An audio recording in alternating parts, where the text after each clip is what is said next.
Bab 1019, Pertempuran Takdir. Ini adalah dataran yang luas, yang terlihat tidak ada batasnya. Dilihat lebih dekat, sebuah ruang terdistorsi dan terdapat pusaran 7 warna. Kemudian, seorang wanita berambut putih berjalan keluar dengan tangannya memegang pedang Zuxian. Pijaran ekor ilahi 7 warna yang melilit di tubuhnya sedikit redup. Ketika mendarat, langkah kakinya terlihat sedikit terhuyung-huyung, mungkin karena mengeluarkan ruang yang berbeda menguras banyak tenaganya. Namun, dia sudah cukup bangga karena bisa melarikan diri dari kepungan serangan dari master-master seperti ini. Tiba-tiba, dia mengangkat wajahnya, matanya yang indah dan acuh tak acuh itu diam-diam menatap ruang hampa di depannya. Di sana, sosok samar perlahan datang, sosok yang berpakaian hitam, mengenakan topeng hitam, memiliki rambut hitam yang berkibar, dan aura dingin yang menyapu langit. Dia bagaikan dewa pembunuh pada malam hari. Dia adalah Xuandi Hong, yang tampaknya datang dari kejauhan, tangannya memegang pedang pembunuh berwarna merah dan suara dentangnya mengandung esensi teknik. Xuandi Hong berhenti dan memandang wanita berambut putih itu dari kejauhan. Tatapannya yang kosong, kusam dan tanpa emosi itu terkadang terlihat bingung. "Siapa kamu?" Wanita berambut putih itu membuka mulutnya sedikit dan menatap Xuandi tanpa menyipitkan mata. Dia bahkan mengambil inisiatif untuk berbicara, nadanya acuh tak acuh, tetapi suaranya seindah suara alam yang memiliki nada yang mengagumkan. Dia telah menanyakan pertanyaan ini lebih dari sekali. Hal-hal yang terjadi di dunia ini begitu luar biasa. Setiap kali dia muncul, Xuandi juga akan muncul. Dia seperti hantu yang sulit diprediksi. Tetapi, Xuandi juga seperti hantu, seperti bayangan yang selalu mengikutinya dan dia tidak bisa menyingkirkannya. Mungkin orang lain tidak tahu bahwa dia telah bertarung ratusan kali dengan Xuandi. Dia tidak tahu asal-usul Xuandi. Dia hanya tahu bahwa Xuandi dapat menembus langit dan bumi, serta memiliki kekuatan tempur yang setara dengannya. Xuandi adalah satu-satunya orang yang dia takuti di negeri ini. Mengenai pertanyaan dari wanita berambut putih itu, Xuandi tetap diam. Namun, cahaya kebingungan melintas di matanya yang kusam. "Siapa aku?" Pertanyaan ini telah menghantuinya selama lebih dari 1000 tahun. Dia juga ingin tahu siapakah dirinya, tetapi dia tetap tidak bisa mengingatnya. Jika terus memikirkannya, dia akan menjadi bingung dan dia akan jatuh ke dalam siklus kebingungan yang tidak pernah berakhir. Dia tidak tahu siapa dia bahkan tidak tahu makna keberadaannya di dunia ini. Hingga beberapa tahun yang lalu, dia mencium semacam aura yang dia benci dan aura itu berasal dari wanita berambut putih di depannya itu. Dia membenci pedang Zuxian yang ada di tangan wanita berambut putih itu dan sangat berharap untuk menghancurkannya. Sejak hari itu, dia seolah-olah telah tahu makna keberadaannya, yakni menghilangkan aura yang membuatnya benci. Oleh karena itu, di mana pedang Zuxian muncul, dia juga akan muncul. Tidak peduli seberapa jauh jaraknya, dia tetap bisa menciumnya dengan jelas. Seperti kali ini, dia melepaskan segel yang diberikan oleh naga kuno mistik dan Jeanne di tubuhnya, kemudian menemukan lokasi pedang Zuxian dengan sangat akurat. Di dunia yang sunyi, kedua orang itu berdiri saling berhadapan dan saling menatap. Pertempuran besar yang dibayangkan bisa menghancurkan langit dan bumi tidak muncul.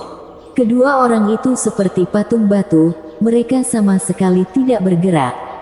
Jika ada master di sini, mereka pasti bisa mengetahui bahwa kedua orang yang mampu menembus langit dan bumi ini sedang bertarung dengan pikiran mereka.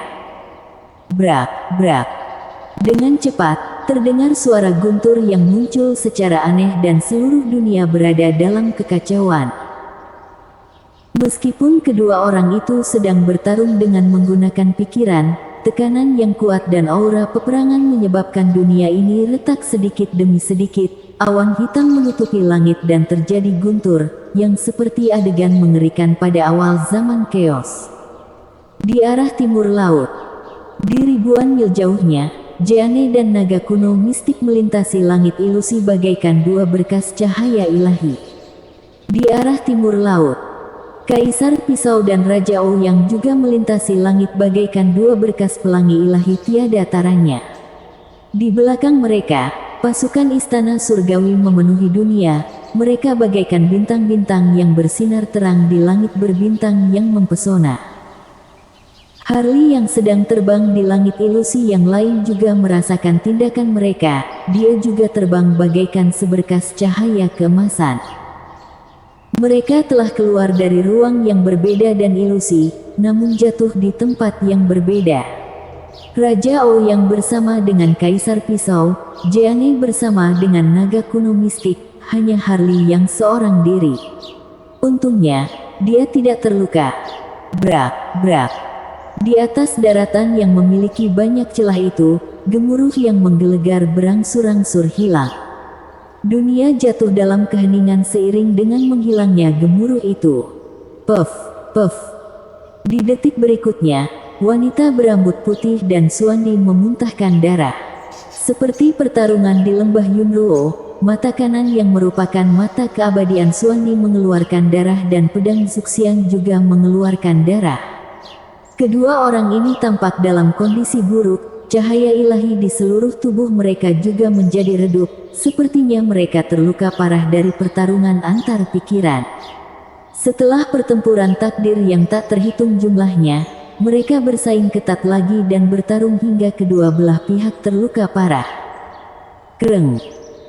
Xuandi yang telah berdiri dengan seimbang, pedang ilahi di tangannya masih bergetar, dikelilingi oleh guntur dan terdapat tulisan kuno yang beredar di atasnya, yang merupakan bentuk kekuatan Dao, kekuatan yang mampu menghancurkan dunia dan sedang berkumpul menuju pedang ilahi dengan cepat. Xuandi ingin menggunakan pedang terkuat ini untuk memusnahkan wanita berambut putih itu. Kreng. Di hadapannya, pedang Zuxian di tangan wanita berambut putih itu juga berdentang. Cahaya ilahi 7 warna yang telah redup itu kembali memancarkan sinar dan juga terdapat kekuatan penghancur dunia yang sedang berkumpul. Dia juga ingin menggunakan pedang terkuat ini untuk membunuh musuh tiada taranya. Dilihat dari kejauhan, kedua orang tersebut bagaikan dua bintang yang bersinar terang, yang lebih terang dari semua bintang yang ada di langit. Dunia tempat mereka berada pun telah runtuh karena tidak sanggup menahan kekuatan penghancur dunia itu. Kreng, kreng. Seiring dengan berdentangnya pedang ilahi, kedua orang itu bergerak pada saat yang sama. Mereka saling menyerang dari langit ilusi bagian timur dan barat dengan menusukkan pedang terkuat. Brak, brak. Dunia bergemuruh, seolah-olah tidak mampu menahan kekuatan pedang kedua orang itu. Kedua pedang tersebut mengandung kekuatan yang menghancurkan dunia. Jika pada serangan terakhir, yang menang dan yang kalah dapat dibedakan, yang bertahan hidup dan yang meninggal juga dapat dibedakan. Krek. Kekuatan pedang terlalu kuat, topeng yang dikenakan wanita berambut putih itu sepertinya juga tidak mampu menahan tekanannya dan meledak secara tiba-tiba, kemudian memperlihatkan kecantikan Fancy Chu yang tiada taranya. Seketika, tubuh Xuandi gemetaran. Tanpa diketahui alasannya, rasa kebingungan yang menyakitkan seketika melintas di matanya saat dia melihat penampilan wanita berambut putih itu. Wajahnya terasa asing dan terasa akrab bagi Xuandi. Dia seketika ragu untuk menusukkan pedangnya. Kekuatan penghancur dunia dari pedang ilahi itu juga menghilang setengah pada saat itu. Puff, puff. Darah warna-warni dan darah hitam seketika memenuhi langit ilusi. Pedang wanita berambut putih itu menembus dada Xuandi dan pedang Xuandi juga menembus tubuhnya. Seluruh dunia seketika berhenti pada saat ini. Kedua orang itu berdiri bagaikan patung. Mereka sama-sama memegang pedang panjang dan saling menusuk tubuh satu sama lain. Inilah pertama kalinya jarak antara keempat mata itu begitu dekat. Krek. Topeng hitam yang dikenakan Suandi juga meledak.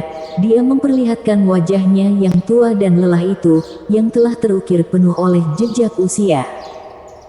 Pada saat ini, rasa kebingungan yang menyakitkan juga melintas melalui mata indah wanita berambut putih itu. Meskipun terkendalikan oleh pedang Zuxian yang menyebabkan dia kehilangan akal sebenarnya, tubuhnya juga seketika bergemetar saat melihat wajah tua itu. Angin sepoi-sepoi meniup, telapak tangan Suandi yang ternodai darah itu diangkat dengan kaku dan meraba wajah cantik wanita berambut putih itu dengan gemetar. Dia berkata dengan suara yang terdengar tua dan serak, cinta yang sangat dalam, tapi tidak bisa bersama sampai kapanpun. Fancy, apakah kamu masih mengingat Harley? Akhirnya, telapak tangan Suandi yang ternodai darah itu meraba pipi wanita itu dan air mata menutupi kedua matanya. Namun, ingatannya tidak pernah sejelas ini. Bersambung.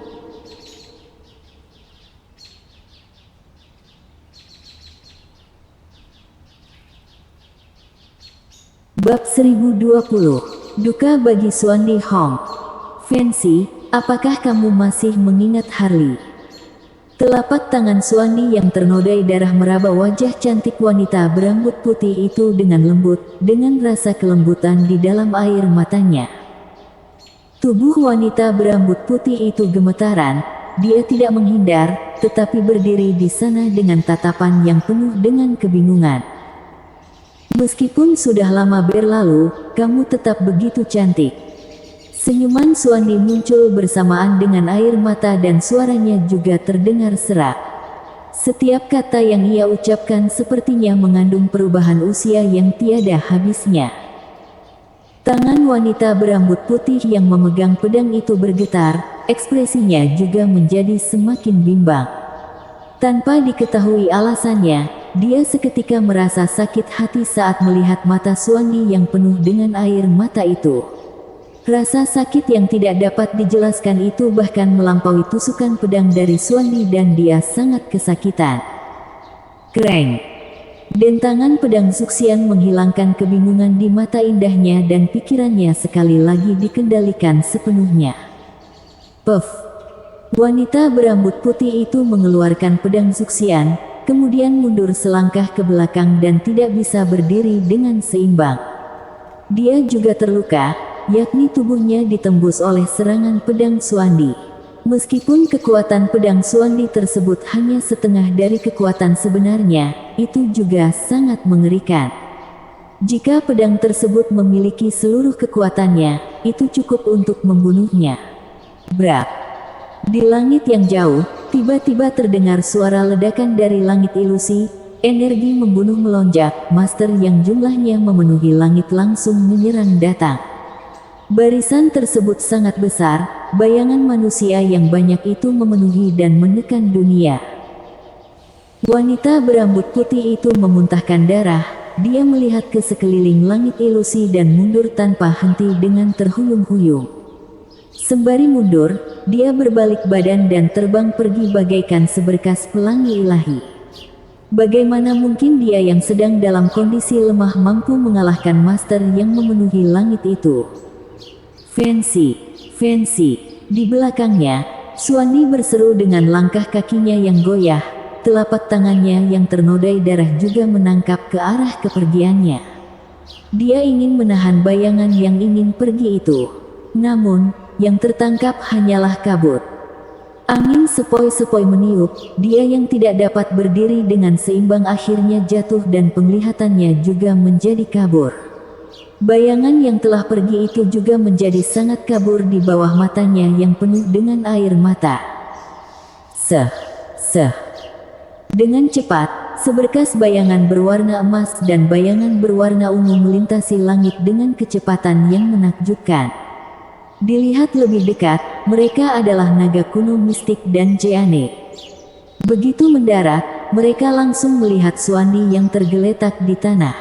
Melihat kondisi itu, kedua orang itu tidak banyak berpikir lagi. Mereka langsung melangkah dan menghampiri Suandi. Pada saat ini, kondisi Suandi sangat tragis. Seluruh tubuhnya penuh dengan darah dan bekas pedang di dadanya itu masih dikelilingi oleh cahaya 7 warna yang mengurangi vitalitasnya. Sama halnya dengan pedang yang membunuh Bisma Sen, pedang yang menusuk Suandi ini juga merupakan pedang luar biasa, yang menargetkan badan jiwa yang sebenarnya, yang menyebabkan jiwanya menurun tanpa henti, api jiwa meredup dan selalu diambang padam. Brengsek. Naga kuno mistik mendengus, ekspresi Jeanne juga sangat buruk. Mereka mengambil tindakan pada saat yang sama, yaitu menekan tubuh Suandi dengan telapak tangan untuk memasukkan kekuatan misterius yang mampu memperpanjang nyawa ke dalam tubuh Suandi. Kemudian, dua sosok melintas datang dari langit lagi, yaitu Raja Ouyang dan Kaisar Pisau. Melihat kondisi Suandi seperti itu, raut wajah mereka juga sangat buruk. Mereka juga tidak banyak berbicara, tetapi langsung melangkah menghampirinya. Lalu mengeluarkan teknik rahasia untuk menyelamatkan Suandi. Namun, tidak peduli seberapa besar pun kerja keras mereka, mereka tetap tidak bisa menghentikan api jiwa Suandi yang terus ingin padam. Serangan pedang itu sangat mengerikan, yang memiliki kekuatan penghancur dunia. Bahkan daya tempur Suandi yang tiada taranya juga tidak mampu menahannya. Jika kultivator alam langit semu biasa yang terkena serangan ini, pasti langsung meninggal di tempat. Namun, Suandi hanya tergeletak diam di sana tanpa bergerak, bagaikan sebuah patung es. Meskipun kedua matanya terbuka, tatapannya sangat kosong. Dia seperti pupet, yang tidak menyadari rasa sakit dan tidak peduli terhadap segala sesuatu yang terjadi di dunia luar. Dia sekali lagi terjatuh dalam keadaan linglung. Di kejauhan, Harley telah datang. Namun, salah satu tangannya menutupi dada sambil berjalan dengan terhuyung-huyung dan darah mengalir keluar dari sudut mulutnya.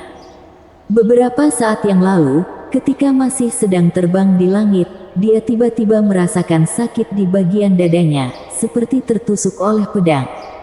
Seluruh tubuhnya, organ dalam, meridian, anggota badan, tulang-tulang, bahkan sumber jiwanya pun kesakitan, yang membuat dia yang tiada taraf itu jatuh dari langit ilusi. "Siapakah kamu?" Harley berjalan datang dengan kesusahan, kemudian meraih kerah baju Suandi dengan kedua tangannya. Dia menatap Suandi dengan kedua matanya yang memerah. Dia tidak tahu mengapa dirinya kesakitan seperti itu. Namun, dia tahu bahwa rasa sakit yang dia alami berasal dari serangan pedang yang menusuk Suandi. Terhadap pertanyaan Harley, Suandi sama sekali tidak merespon. Dia tetap seperti mayat hidup, yang berekspresi bengong dan menunjukkan tatapan kosong. "Siapakah kamu?" teriak Harley. Dia tampak gila. Dia mengguncang Suandi dengan kuat dan berkata, "Mengapa kamu terlihat persis dengan aku? Mengapa kamu tahu semua kekuatan supranatural yang kumiliki? Mengapa kamu memiliki mata keabadian 6 jalan?" Suara Harley menjadi semakin tinggi dan tinggi. Dia berteriak dan menanyakan semua rahasia yang ingin dia ketahui. Rahasia-rahasia ini telah mengganggunya selama bertahun-tahun, yang menyebabkan dia menjadi penuh dengan kebingungan terhadap dunia ini. Pada saat ini, tidak hanya dia, tetapi naga kuno mistik, Jeanne, Kaisar Pisau dan Raja Ouyang juga seperti itu. Suandi memiliki penampilan yang sama persis dengan Harley. Ini bukanlah kebetulan, pasti ada rahasia yang tidak diketahui di antara semua ini. Namun, terhadap teriakan Harley dan kebingungan Jeanne dan yang lainnya, Suandi tetap bengong seperti pupet. Pada saat ini, mata keabadian bagian kiri Harley bersenandung dan mata keabadian bagian kanan Suandi juga bersenandung. Seketika, Suandi yang sebelumnya masih bengong bagaikan pupet itu seketika bangkit dan duduk pada saat ini. Kedua tangannya yang ternodai darah itu menangkap telapak tangan Harley dengan erat. Tatapannya yang kosong juga beralih di antaran kesadaran dan kebingungan. "Bunuh, bunuh, bunuh," ujar Suandi dengan kebingungan dan ekspresinya tampak menderita. "Bunuh, bunuh, bunuh, bunuh." Ucapannya terputus-putus. Dia menggenggam telapak tangan Harley dengan erat. Kondisinya bagaikan Bisma Sen pada saat itu, yang menghabiskan tenaga terakhirnya untuk mengucapkan satu perkataan. Api jiwanya telah padam total dan secercah cahaya terakhir menghilang dari matanya yang lelah. Dapat dikatakan bahwa dia mati dengan enggan. 2 tetes air mata darah mengalir keluar dari matanya dan mengalir melintasi wajahnya yang tua. Melihat vitalitas Suandi yang telah terputus, naga kuno mistik dan yang lainnya menghela napas dan menarik telapak tangan mereka dari tubuh Suandi. Mereka telah mencoba yang terbaik, tetapi pada akhirnya, mereka gagal membantu Suandi untuk bertahan hidup dan mereka menyaksikan gugurnya master dari satu generasi. Dia adalah sosok luar biasa dari satu generasi, tetapi meninggal dengan enggan, yang membuat orang lain merasa sedih. Harley seperti patung, dia tidak bergerak dan menatap Suandi dengan bingung. Telapak tangan Suandi masih memegang erat tangannya. Pada saat ini, dia seperti Bisma Sen di masa lalu, yang mati dengan enggan. Mereka sangat menderita sebelum mati. Bahkan kata-kata terakhir yang mereka ucapkan juga sama. Harley merasakan sakit yang tajam di hatinya. Dia mencengkeram dadanya dengan erat, seolah-olah dia kehilangan orang yang dicintai. Rasa sakit itu sangat kuat. Cincin Suancang juga berdentang sedih, seolah-olah sedang menangis. Tiba-tiba, sepertinya ada lagu kematian kuno yang berbunyi di dunia ini untuk mengantar Suandi yang tiada taraf. Mereka sepertinya mendengar helaan napas yang jauh dan kuno. Setelah didengar lebih teliti, itu adalah suara Fuya yang berdiri di partai Tianxuan dan menatap tirai air ajaib di depannya dengan kesal. Di satu sisi, Teresa Donghuang juga berdiri di sana dan matanya yang indah malah memancarkan cahaya makna yang dalam. Dewi, sekarang, apakah kamu sudah melihat asal-usul Suandi Hong? Fuya melihat ke samping, ke arah Teresa Donghuang. Menurutmu, dari mana asalnya? Kata Teresa dengan tenang. Kemungkinan besar, dia adalah nenek moyang Harley. Fuya mengelus jenggotnya sambil berpikir. Jika aku mengatakan bahwa ada Harley terlebih dulu, kemudian Suandi, apakah kamu percaya? Dewi, bukankah itu terbalik? Aku telah memeriksa reinkarnasi surgawi, Harley memang hanya berusia 20-an tahun. Dari segi usia, Suandi 900 tahun lebih tua darinya. Seharusnya, ada Suandi dulu sebelum Harley. Aku tidak mengatakan yang sebaliknya, apa yang kamu katakan itu juga benar, ujar Teresa dengan santai. Kamu tidak mengatakan yang sebaliknya, aku juga tidak salah. Bukankah itu tidak konsisten? Bagaimana jika mereka adalah orang yang sama? Teresa menarik napas yang dalam. Oh, orang yang sama. Fuya tercengang sejenak, pikirannya seketika tidak bisa mencerna hal tersebut. Mungkinkah? 2-3 detik kemudian, Fuya menoleh dengan cepat, dia sepertinya mengingat sesuatu dan menatap Teresa dengan tidak percaya. Seperti yang kamu pikirkan, Suandi datang dari masa depan. Dia adalah Harley pada masa 900 tahun kemudian, dia melintasi ruang waktu dan datang ke era 900 tahun yang lalu. Jadi, apa yang kita katakan itu tidaklah salah. Yang salah adalah ruang waktu yang terbalik. Bagaimana dengan Bisma Sen? Fuya menatap Teresa dengan napas yang terengah-engah. Dia juga berasal dari masa depan. Teresa berkata, dia adalah bintang Ye di masa yang akan datang dan dia juga melintasi ruang waktu. Yang berbeda dengan Suandi adalah dia datang ke era Kaisar Chu. Pantas Suandi dan Bisma bisa melampaui 6 alam reinkarnasi dinasti Chu. Pantas reinkarnasi surgawi pun tidak mampu mengungkapkan asal-usul mereka. Pantas mereka memiliki penampilan yang sama persis dengan Harley. Fuya seperti terbangun dari mimpi, dia berkata, dengan demikian, semuanya masuk akal. Ruang waktu, ternyata itu ruang waktu, kebenaran mendalam dari hukum tertinggi.